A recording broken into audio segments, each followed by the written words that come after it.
Where shopping costs you an arm and a leg, that tagline alone should make you want to see this movie. It is a gloriously 80s cheese fest of a movie that is by no means good, but is still hugely entertaining.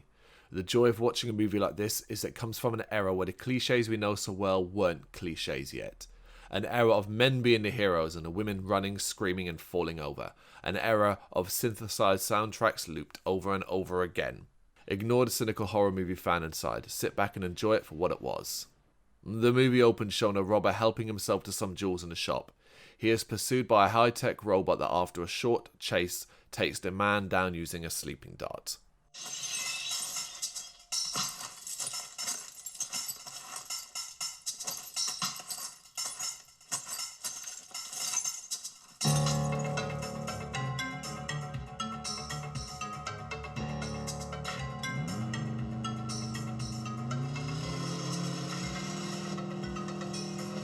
Stop right there.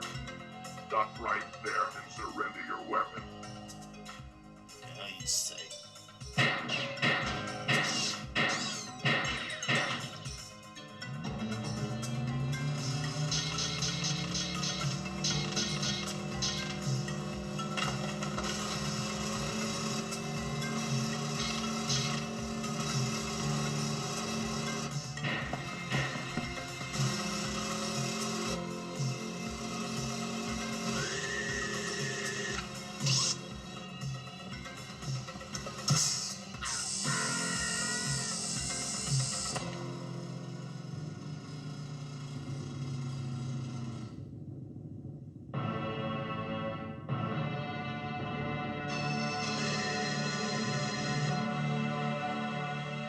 This is a promotional movie being shown to the employees of Park Plaza Mall to introduce the new security system.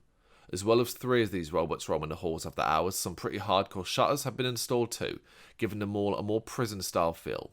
That night, the robots are to be used.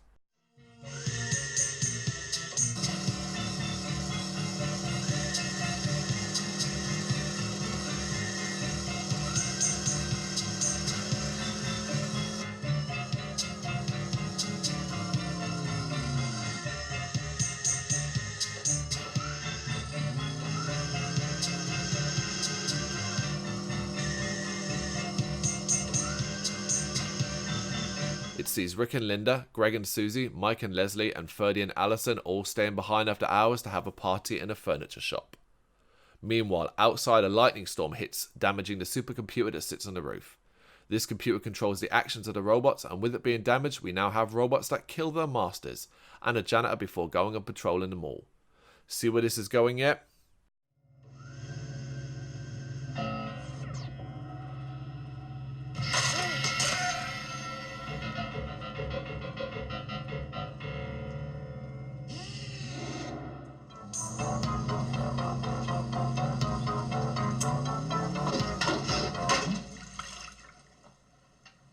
Son of a bitch!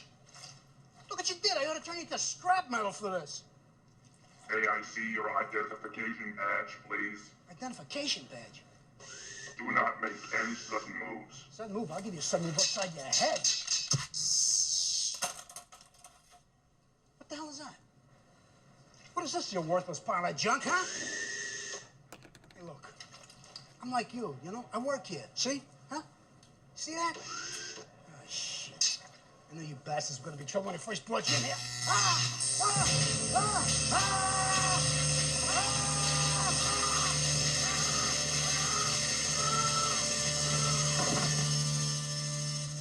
Thank you. Have a nice day. A group of party animals all stop the drinking and have sex in several of the beds. All except for Ferdy and Allison, who watches films. Ferdy is a bit of a nerd and Allison is beginning to fall for his nerdy charm. It's not long before the party is crashed by the murderous bots and a fight for survival ensues.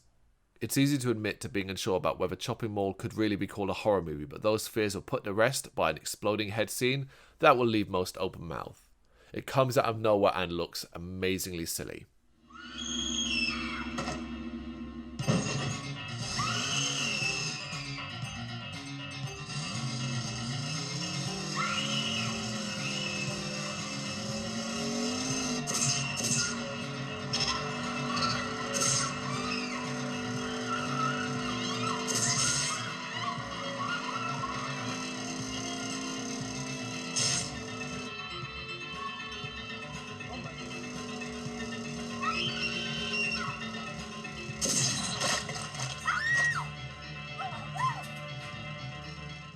The film has a habit of doing that as well, with violent moments that seem out of place to the overall tone.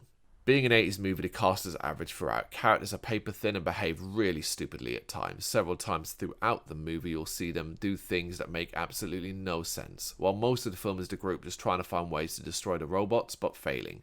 They manage to get into a gun shop and find a wide range of weapons that never seem to need to be reloaded, but they turn out to be useless against the bots. And it's interesting to see how the group think outside the box to deal with the robots though, and each attempt makes a certain kind of sense. It's easy to pick holes in the robots themselves, if you so choose, as they don't look in the way special, and often appear quite slow. However, the number of ways they can kill you is believable and inventive. The music throughout is stellar, taking advantage of the popularity with synthesized music during this era of horror. It repeats quite a bit, but you really won't mind as it fits scenes perfectly. Chop 'Em All is a great cheese fest of an 80s horror movie that never tries to be anything more than teens trying to survive against killer robots.